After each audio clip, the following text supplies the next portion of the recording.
Mengapa non-Kristen senang sekali obok-obok Alkitab? Saya Pendeta Tan Honai dari Gereja Alkitab Allah Esa Firman Utama Gaifu. Saya Pendeta HTD memberi contoh. Ya, sejak semula ya, saya ini jagonya debat. Sejak semula debat-debat saya ya dengan non-Kristen, saya tidak pernah bertanya, Pak TD, kenapa Pak TD nggak mau tanya? Kami ini tanya melulu sama orang Kristen, sama Pak TD, session debat. Kami tanya, Pak TD jawab. Kenapa Pak TD nggak mau nanya? Ya, lalu ntar jawabannya waktu off air aja ya. Saya nggak enak nih mau jawab kan sekarang live ini, siaran live gitu kan. Lalu pada saat off air barulah saya jawab. Nah, jawabannya seperti ini Bapak Ibu Saudara.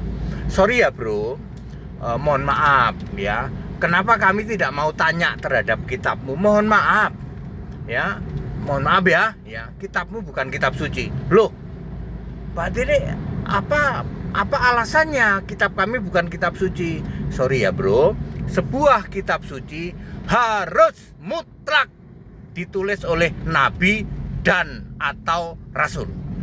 Kitabmu ditulis oleh nabi dan atau rasul tidak gugur. Sorry, itu sebabnya saya tidak mau nanya. Ngapain nanya kitabmu yang jelas-jelas gugur?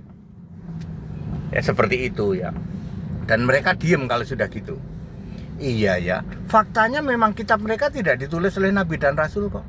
Perhatikan kata-kata Yesus di dalam Lukas 24 ayat 44 dan 45. Yesus berkata, harus digenapi apa yang tertulis tentang aku Yesus. Di mana? Di Tauratnya Nabi Musa, di Mazmurnya Nabi Daud dan Nabi Salomo atau Sulaiman, dan di kitab para nabi-nabi.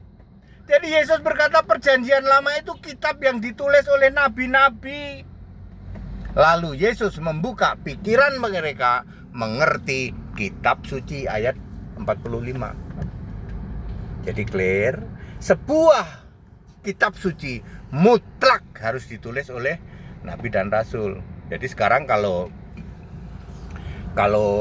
Anda bertanya, siapapun bertanya, kenapa ya non-Kristen itu suka banget ngobok-obok Alkitab, kitab sucinya orang Kristen, kenapa nggak berani bedah kitab sendiri?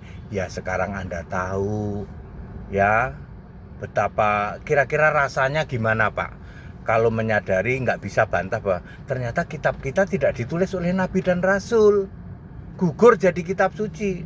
Makanya sasaran tembaknya satu-satunya kitab suci, Alkitab, PL dan PB. PB ditulis oleh 8 rasul, PL ditulis oleh 26 nabi. Ya, sasaran tembaknya ke situ. Iya ya Pak ya. Nah, seperti itu. Jadi clear ya Bapak Ibu Saudara.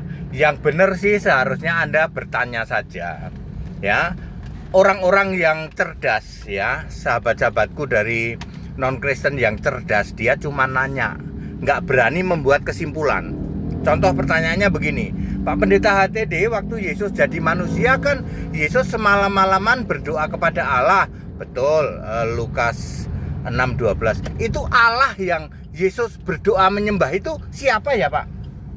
Itu bertanya, boleh ya seperti itu. Jawaban saya sederhana, oh Yesus manusia berdoa semalam-malaman kepada Yesus Allah. Bingung dia. Ya, memang seperti itu. Bingung kan? Ya bingung, baru kita jelasin ketika Yesus jadi manusia, di surga ada Allah yang namanya Yesus, Roh. Ya makin bingung sih ya, tapi ya nggak apa-apalah supaya tahu seperti itu ya. Jadi clear Bapak Ibu Saudara. Jadi Yesus manusia berdoa kepada Yesus Allah. Jadi very clear ya. Jadi begitu Bapak Ibu Saudara ya, bertanya saja. Lah kalau kita suruh tanya, Pak TD silahkan tanya kepada kami. Ya, kami non-Kristen. Nanti saya jawab, "Oga.